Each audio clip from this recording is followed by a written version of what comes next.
Tonight is the Florida Gators spring game, so we're going to break down the offense and defensive side of the rosters. We're going to talk about the coaches, who's where, and any other abnormalities, I guess is the word that we're going to use, only here on Locked On Gators. You are Locked On Gators, your daily podcast on the Florida Gators. Part of the Locked On Podcast Network, your team every day.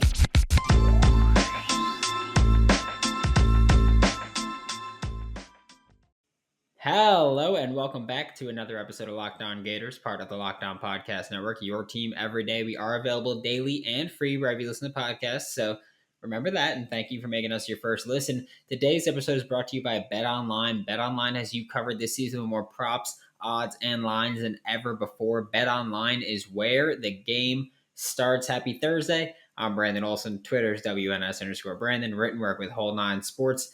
Before getting into today's content, like, subscribe wherever you listen, watch, leave a comment, review. Let me know what you think of the show. Let me know how I can make it better. Don't forget bonus content tonight, tomorrow night, a whole bunch of stuff going on. But we're talking about the spring game. that is what we're focusing on. We are focusing on the spring game. That is why I burned through that beginning. But for the most part, so we're going to break down the offense. Then we're going to break down the defense. And then we're going to talk about, coaching, noticeable coaching, the things, abnormalities, whatever. But for the most part, it seems that the blue team is the first team offense and second team defense, with the orange team, for the most part, being first team defense and second team offense. But there are a few players who are placed on the opposite team that I wouldn't super look into. I think that might be more of a trying to get the depth guys, maybe not up to speed, but kind of an iron sharpens iron thing. So it's not even 100% first team offense versus first team defense. There's a few little abnormalities there that you'll pick up on as we get through this. And it's also important to know that there are 3 Gators who are playing both teams, and I will talk about them specifically when we get there. But first, looking at quarterback, blue team is Anthony Richardson, Carlos Wilson, and Jack Anders. Orange, Jack Miller III, Kyle Engel, and Jalen Kitna. I'm not sure what this is going to look like in terms of how many times they rotate, if it's going to be like an NFL preseason game, because Billy Napier just does everything so different than we've seen in years past. But I mean, the advantage here is obviously going to the blue team. Anthony Richardson, Carlos Wilson, and Jack Anders versus Jack Miller III, Kyle Engel, and Jalen Kitna. And I mean, I don't know if they broke this one down in terms of first team offense, second team offense, or if they were like, hey, this is the slightly more athletic group versus the less athletic group. I don't know, but I mean, either way, we are seeing what we thought we would see, which is Anthony Richardson versus Jack Miller III. And I'm excited for it. Looking at running back, Montrell Johnson is one of those players that is going to play on both teams. So he is playing on both. He's playing for both teams, which I don't really get because the blue team has 2 running backs. The orange team has 3 running backs. So Montrell Johnson could have just gone on the blue team, and it's like, hey, 3 versus 3. But Lorenzo Lingard and Naquan Wright are the 2 blue team running backs. Demarcus Bowman, Carlson Joseph, and Gabriel Ortiz are the orange team running backs. This is, again, one of those advantage blue things because they've got the guys who are going to be the starters. Again, that's how it's going to be for the entire offense. I'm cutting out the advantage thing. I don't care anymore. It's pretty much self-explanatory at this point. But Lorenzo Lingard, Naquan Wright, Montrell Johnson will be the blue running backs. Demarcus Bowman, Carlson Joseph, Gabriel Ortiz, and Montrell Johnson will be the orange team running backs. Looking at receiver, we've got the blue team has Marcus Burke, Justin Curtis. Also, for the record, I just wrote it in the name that they appear, so it's pretty much alphabetical order for all these. But the blue team is Marcus Burke, Justin Curtis, Xzavier Henderson, Khalil Jackson, Justin Shorter, Jamarcus Weston, and Trent Whittemore. While the orange team is Cornelius Barnes, Daniel Cross, Jaquavion Frazier, Fenley Graham Jr., Jordan Pouncey, Daejon Reynolds, William Sawyer, and Taylor Spierto. I think it's important to know, it seems like the orange team typically has more players than the blue team. Again, I'm not sure if that's let's say if they're just like, hey, well, the blue teams, are first team offense for the most part, so they're going to be on the field a lot more, Whereas when the orange team has their first team out, it's really a second team. So we're going to see a lot of their second team, a lot of their third team. I think that might be how things are shaping out. Again, there could be no rhyme or reason to this at all, but that's just what I'm picking up so far. Tight end is one of those groups where it's like, well, that doesn't that doesn't seem like how it should be going. Blue is Noah Keeter, Jonathan Odom, and Dante Zanders, whereas orange, which it's important to know Jonathan Odom's on this list. He is recovering from shoulder surgery, so I'm not sure how much he's going to play, if he's going to play. But he's on the roster. Orange is Nick Elksnis, Griffin McDowell, and Keon Zipperer.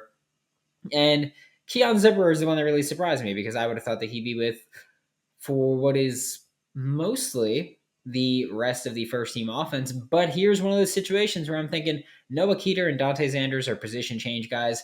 Maybe they're on the blue team to get a lot of run with the first team offense for the Florida Gators, for the most part. So they're like, hey, you know what? You're going up against the first team defense. So best of luck to you, buddy. And maybe that's one of the directions that they're going here. Again, this is pure speculation at this point. Looking at the offensive line, the blue team has Kingsley Egwakun, Richard Garage, Yusuf Mugarbil, Jake Slaughter, Michael Tarkin, Osiris Torrance, Ethan White. That is the offensive line for the blue team. Orange has Austin Barber, Caleb Boateng, Josh Braun, Hayden Clem, Will Harrod, Richie Leonard, Mark Pitts, Riley Simons, and Cameron Waits. So that is what we're looking at. Again, I think offensive line is one of those positions where there's a little less rhyme and reason for these. I've been saying, I think Cameron Waits should be the starting right tackle. But Michael Tarkin is the opposition there, so maybe he's just first team offensive line. But again, offensive line, when we're looking at this, it seems a little spotty at certain parts, but at the same time, I think that they are trying to build chemistry with the starters and backups, which I've said so many times, offensive line, that matters way more than just the individual talent. So maybe that's the direction that they're going. We're about to take a look at the defensive side of the ball, but first I'm going to tell you guys about Athletic Greens because our newest sponsor has a product that I use literally every day. I started taking Athletic Greens because while I have been trying to eat healthier, it's hard sometimes to eat healthy, work out, still get all the vitamins and nutrients needed while also working all day. Right now, it's time to reclaim your health and arm your immune system with convenient daily nutrition, especially heading into flu and cold season. It's just one scoop in a cup of water every day, and that is it. To make it easy, Athletic Greens is going to give you a free 1-year supply of immune supporting vitamin D and 5 free travel packs with your first purchase. All you have to do is visit athleticgreens.com/college. Thanks again for making Locked On Gators your first listen of the day. We are available daily and free wherever you listen to the podcast. Looking at the defensive side of the ball for this spring game now, and it's not super surprising how most of these shook out. I will say that there are way less players listed as offensive outside linebackers than I expected. I don't know why I expected more, but there's 2 for each team with one guy playing both teams. But looking at the defensive line first, so defensive lineman is typically thought of as your defensive ends, which in this case, kind of going to be more of a 3-4-E style, where we're going to have 3 down linemen and another stand-up edge rusher or 2 stand-up edge rushers. So defensive linemen here are a little bigger, I guess, than most cases, but the blue team has Jalen Humphreys, Jalen Lee, Chris McClellan, Tyreek Sapp, and Chris Thomas Jr. Chris McClellan being probably the most talented player on that team. Orange has Justice Boone, Gervon Dexter, Princely Umanmielen, and Desmond Watson, where the only interesting part there is that Justin Boone is with what's primarily thought of as the first team defense. I don't know why I put that in quotes, like anybody told me that, but that the assumption has been Orange is first team defense, blue is first team offense. So Justice Boone being there, little surprising, little interesting. Princely Umanmielen is on there, and he's like I told you, he's been playing field side defensive end in practice, so we'll probably see him do that. I really like the Desmond Watson Gervon Dexter combination. I've been saying nose tackle. I'm very mixed on a lot of guys with Jalen Humphrey, Jalen Lee, and Desmond Watson. just kind of working around there as nose tackle. I'd like to see more from Desmond Watson. We're very possibly going to see that from this when he's going against what is likely or what is uh, presumably the first team offense with the blue team. And then outside linebacker Chief Borders is playing both sides. He's playing for the blue team and the orange team. And then the blue team has David Reese and Lloyd Summerall. The orange team has Brenton Cox Jr. and Antoine Powell Ryland Jr. I'm very excited to watch the blue team outside linebackers go against the orange team offensive line, primarily because I want to see how these guys go against Austin Barber, who's playing left tackle. I'm assuming he's playing left tackle for the orange team. Because when I had Princely Umanmielen here the other day, or I mean a week ago at this point, he said he's like Austin Barber is the one guy that I think is really impressed along this offensive line and really improved from last year. So I'm very excited to see how Austin Barber is going to fare here. Looking at the off-ball linebacker, which are listed as inside linebackers in this defense, the blue team has Diwun Black, Scooby Williams, and Derek Wingo. The orange team has Amari Burney, Ventrell Miller, and Justin Pelich. I'm interested here because this is one of those situations where I'm going, I think that they're just saying that we're just going to throw some guys around and we're going to figure it out. Because it seems like the orange team, being Amari Burney, Ventrell Miller, and Justin Pelich here, is not the first team defense. It seems that this team is more of a run-focused linebacker group, whereas Diwun Black, Scooby Williams, and Derek Wingo are a bit on the lighter side and more thought of more as pass coverage athletic linebackers. So it's interesting to see there. And this is also one of those situations where I'm going, maybe they're trying to mix things up. I think corner, they mix things up too. Corner, I think, really didn't have a first team or second team. I think they were just like, hey, we just want to see these guys more than anything else. And so that's what we're throwing out there, which I like. But I think the same thing happened with inside linebacker. I think it was like, you know what, we're going to rotate a lot. We've got a lot of guys who are going to play a lot of snaps, so we're just going to figure it out and get them on the field as much as possible in the spring game. So I think that's what happened with tight end. I think that's what happened with inside linebacker, and I think that's what happened with cornerback and some spots on the offensive line. But for the most part, I think that they were just like, hey, this is what we're going to figure out with inside linebacker. Cornerback Jordan Young is playing both teams. He's playing on the blue team and the orange team. Blue team is Avery Helm, Jalen Kimber, Devin Moore. Orange team is Jaden Hill, Jason Marshall Jr., and Ethan Pouncey. And like I've said, I think this is where they're just throwing the guys out there where they're going, you know what, we're going to have 2 corners or 3 corners on the field at all times. So we're going to have at least one guy as our, or at least 2 guys that are going to be playing actual outside corner at all times, because from I've told you guys this before, and this is what I've been told by all accounts and for all intents and purposes, what I've been told is it looks like the starting corners are going to be Jason Marshall Jr. and Avery Helm.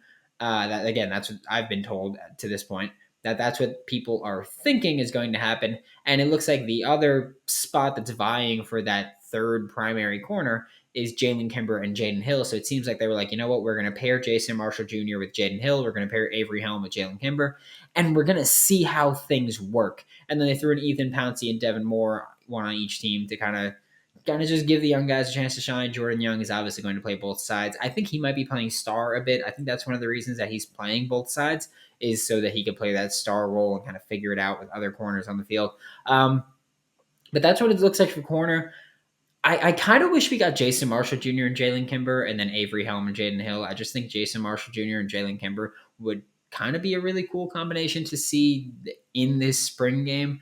Like if they were both on the orange team or both on the blue team, I don't really care, but that's just, I would have been excited to see that. And then looking at safety, there are a lot of bodies in the safety room. We've got on the blue team, Mordecai McDaniel, Donovan McMillan, Dakota Mitchell, Jadarius Perkins, Karan Rackley, and Kamar Wilcoxon. And then the orange team, Corey Collier Jr., Trey Dean III, Trevez Johnson, Rashad Torrence II, and Kamari Wilson.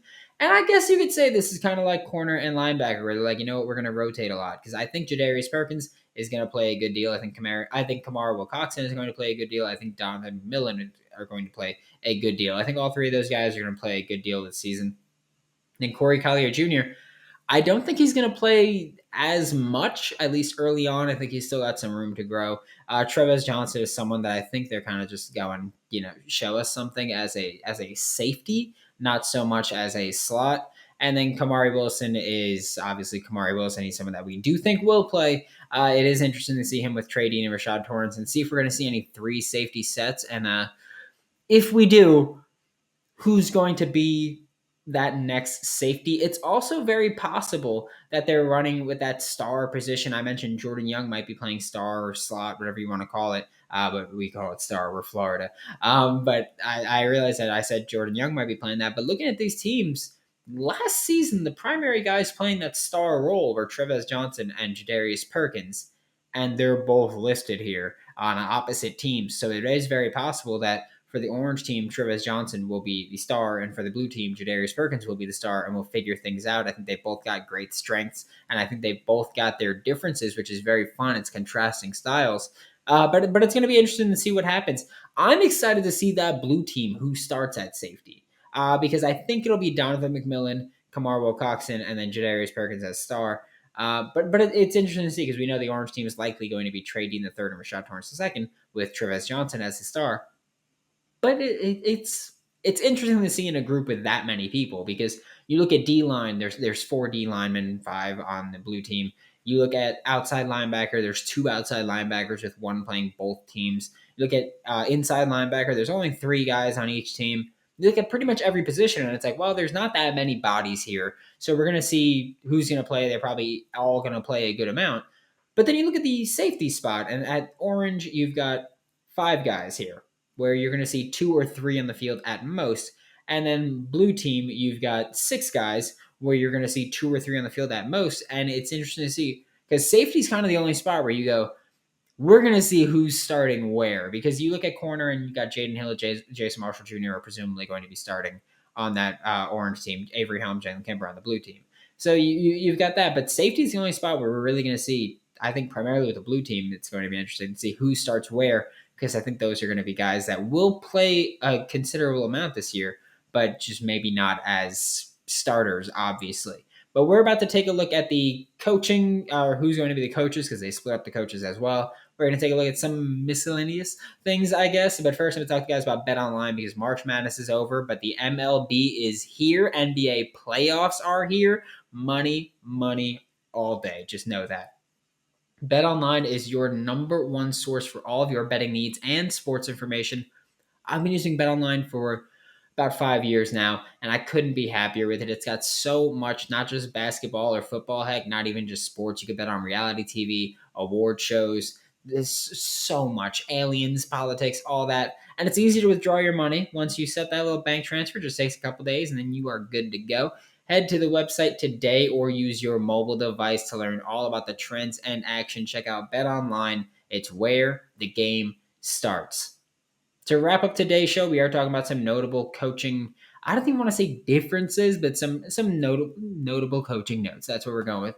And some miscellaneous thoughts that I might have. First coaching note, really, no Billy Napier, which is interesting because like I talked about this the other day, maybe even last week, where I was saying, I want to know how things are going to work out with the coaches here because I think that it's possible that we see Billy Napier headlining one group and Rob Sale as the OC of the other team, and then Patrick Toney on one team and Sean Spencer on the other team. But no Billy Napier here. That's not what we're doing. We don't have Billy Napier. He just does not exist in this game, which is interesting to say the least. Rob Sale is the offensive coordinator, so he is going to be with the blue team, which obviously makes sense because the blue team is primarily the first team offense for the Florida Gators. Rob Sale, Kiri Colbert, other senior offensive staff. But on the defensive side of the ball, they have the lower ranked guys, I guess I'll say, because you've got Sean Spencer as the defensive coordinator, which is really cool. That is, I'm not going to pretend that that's not really cool because it is. But it's not Patrick Toney, who is the defensive play caller. It's also cool to note that Sharif Floyd is with the blue team. Sharif Floyd is is on the defensive coaching staff of the blue team, which is really cool. I kind of wish he was on the other side because then we'd see him coached directly with Gervon Dexter, Umanmielen, Desmond Watson, and all those guys. But it's pretty cool. Makes sense. Obviously, he's a lower ranked, I guess, defensive coach. It's weird. It's hard to say things like it's not lower ranked. It's just not the bigger names there. But on the orange team, with mostly the defensive first team, it's a little weird because you've got Patrick Toney there.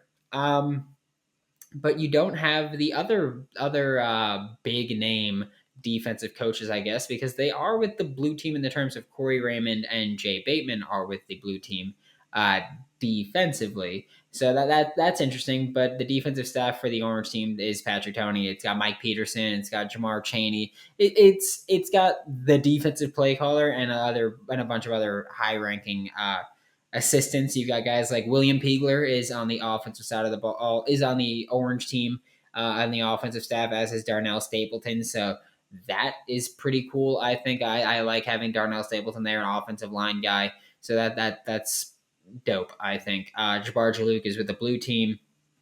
But also something that's fun to note, I guess, is one way to put it. It's cool that they split up the on-campus recruiting. They split up the on-campus recruiting staff. We got Katie Turner on one side, Bree Wade on the other.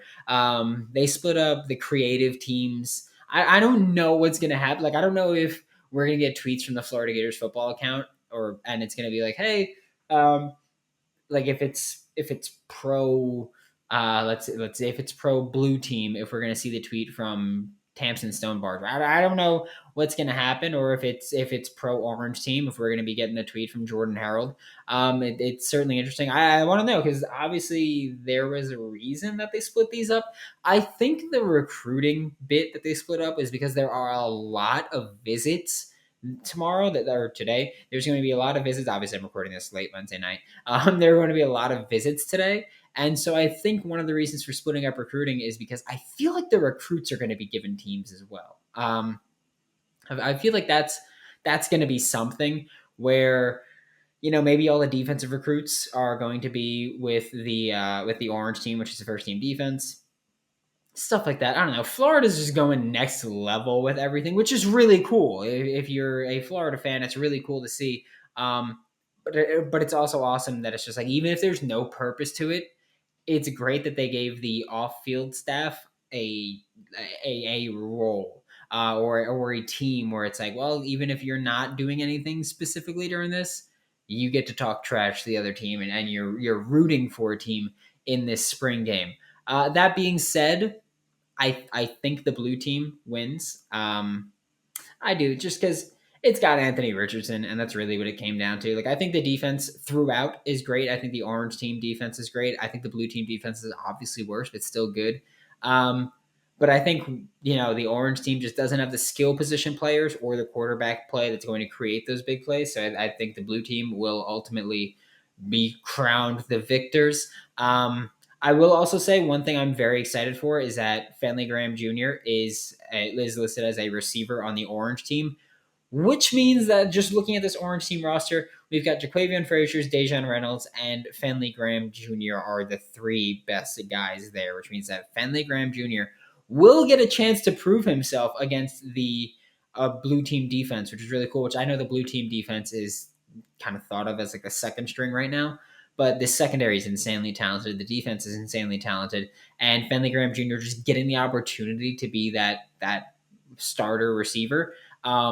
It's going to be really cool. Fenley Graham is someone that I've really, really bought into over the past couple weeks. Just his position change. Just everything that I've heard and I've been told about him. I'm really bought in on Fenley Graham Jr. finding success with the Florida Gators. But that about does it. By the next time we talk, I got bonus content coming out tonight, actually. But by the next time that we talk live-ish, it'll be tomorrow morning, recapping the spring game. So thank you for making Locked On Gators your first listen of the day. We are available daily and free wherever you listen to podcasts, by the way. Now make your second listen Locked On NFL Draft. Analytics guru Ryan Tracy and former NFL cornerback Eric Crocker bring the NFL Draft to life every day with insight and analysis on college football prospects and NFL front offices. For Locked On Gators, I'm Brandon Olson. Don't forget to follow me on Twitter at WNS_Brandon. You can find all of my written work with Whole Nine Sports. That is WHOLENINE Sports. And I will see you all tomorrow.